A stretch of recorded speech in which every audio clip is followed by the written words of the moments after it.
I came all the way from Chehalis to make you laugh, so make some noise for him. Give it up for James Roberts.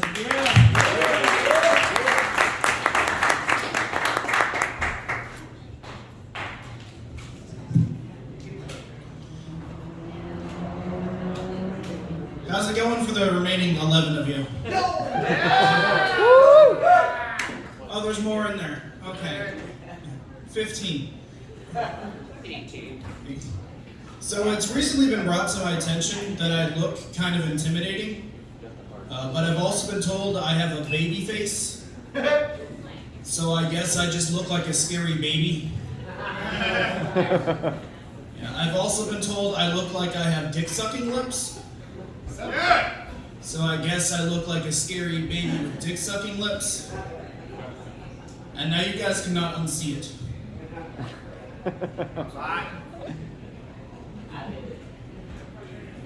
I also been told that I look like I spend all of my free time at Cabela's. I didn't know you could have a resting Cabela's face. I think it's really weird because Cabela's is an outdoors store, and the last time I did anything outdoors was Pokemon Go. I've also been told I look like the brawny paper towel guy went through a really brutal divorce.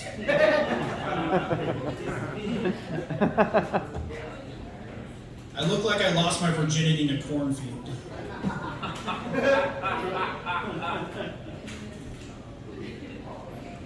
I had my 10-year high school reunion recently, and my mom, being the sentimental hoarder that she is, she gave me notebooks that she kept that I had in high school. And it didn't have any of my schoolwork in it, just like random things that I scribbled down. And one of my little random scribbles said, note to self, masturbating in public in your sweatpants is still frowned upon. A double note to self, need new sweatpants.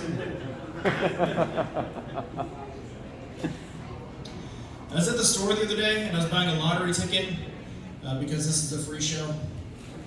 And the lady behind the counter, I said, what'd you do if you won? I said, for starters, I would pay all of my bills on time. And not just some of them, like all of them. And I wouldn't be humble about it either. Like, I take pictures and I put it on the internet. Like, see this, guys? This is a power bill without a late fee. This is the third time I've told this joke in Seattle and nobody's laughed.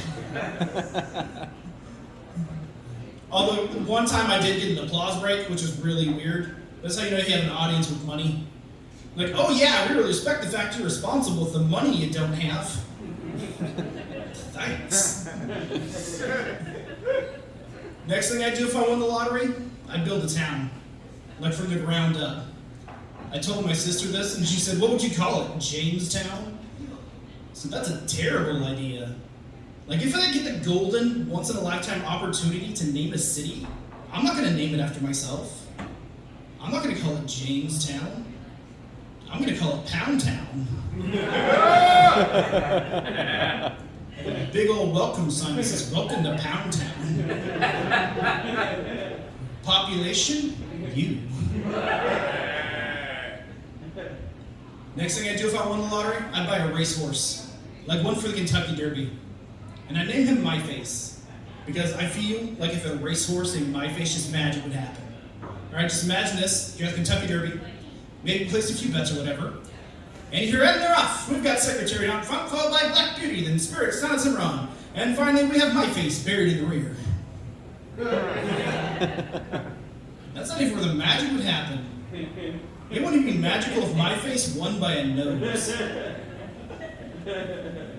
No, the real magic would happen like in the last lap. You hear My Face, it's a move to the inside.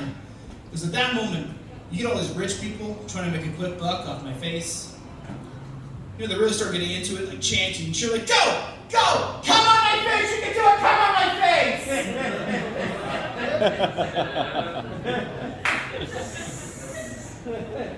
Bukkake Derby 2020. Yeah, you guys can see it coming. I'm glad you got that joke. A lot of times it just goes over people's heads.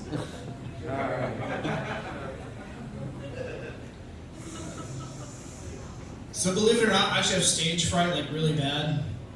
And every time I do it, I'm just doing the best I can not to break down, cry, and shit my pants. And I hate it because it's such an irrational fear to have. Because there's nothing scary up here. What's the worst thing that's gonna happen? Are you guys gonna laugh at me? Apparently not.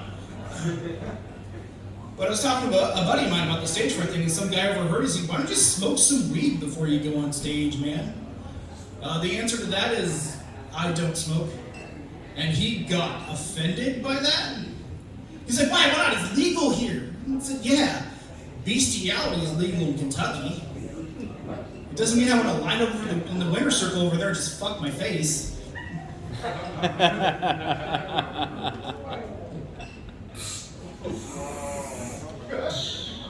Did you guys just get that joke? Cool. Slow burn. But I actually read somewhere that having an orgasm before you go on stage can help prevent stage fright. So guess what I was doing in the bank? I'm kidding. Does it look like I'm up here in sweatpants?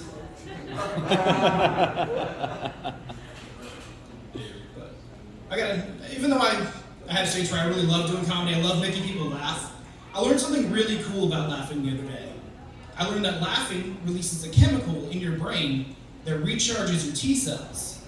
And your T cells is your body's natural defense against cancer. So I guess what I'm saying is laugh or get cancer.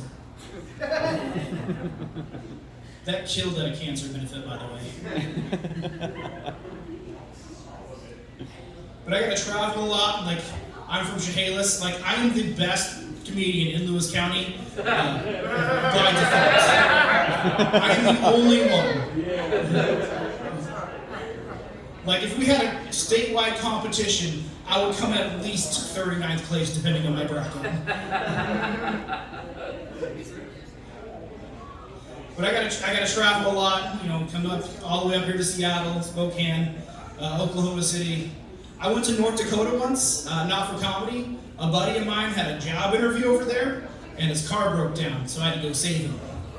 And one of the lines he used to get me to go save him was, "There's a beautiful woman behind every tree in North Dakota." I said, "Dude, you're full of shit." And then I got there, it was the realest thing I've ever heard in my life. There are no trees in North Dakota.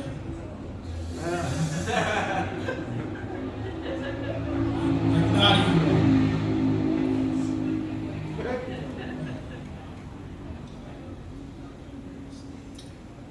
I'm gonna get real intimate with you guys. I'm gonna tell you guys about my first time. Because, first time closing this mic, I can tell you about my first time. Seattle's very sex positive. Yeah, I was in high school, and me and my girlfriend at the time, dating for a few months. And just out of nowhere, she's like, "Do you want to have sex?" And my response was, "I love you." And then I proceeded to take off all of my clothes. And she said, "What are you doing?" And I was like, "Well, you said sex. I was cool with that. Hence, no pants." And she said, "I didn't mean right now." Well, then why did you ask? But I've learned since then that a lot of women like to think about sex before they have it. They like to stew on the thought. Like, I like to compare it to cooking. Something you make in a crock pot or a roast. Something that takes a long time for all those flavors to slowly melt together until it's at peak, that pinnacle of absolute deliciousness. And once it hits that point, that's when women want to have sex. And guys, we're more like Pop-Tarts. And you don't even have to cook them.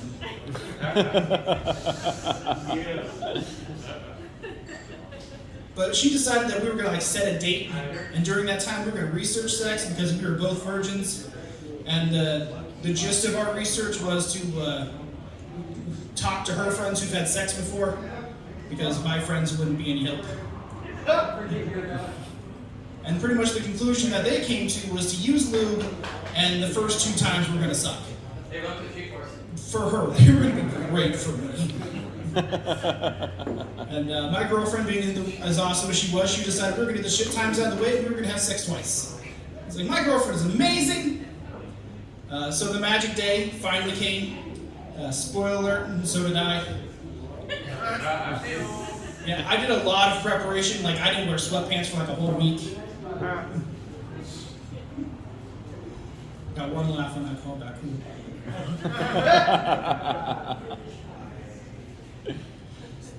But I'm going to fast forward to the point that we're done, just like laying there.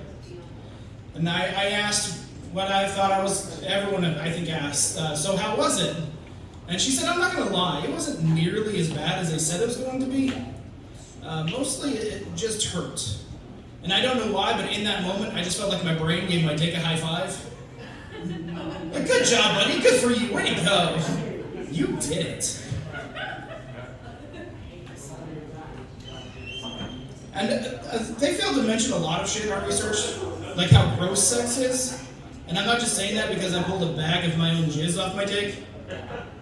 Yeah. They failed to mention a lot of things, like there would be blood. Yeah, that was a Google moment. And this is back when we had dial-up internet, so we sat there terrified for like 4 hours. But we finally got that problem figured out, and just immediately my brain was like, wait, she said twice, right? And my heart was like, she did say twice. My dick was like, she's still naked, I can still do this. So I asked her, I was like, so is twice still a thing? And she said, yeah, but even gentler this time. So I looked deep into her eyes and I said, don't worry. I've done this before. I'm James Roberts. You guys have a great night.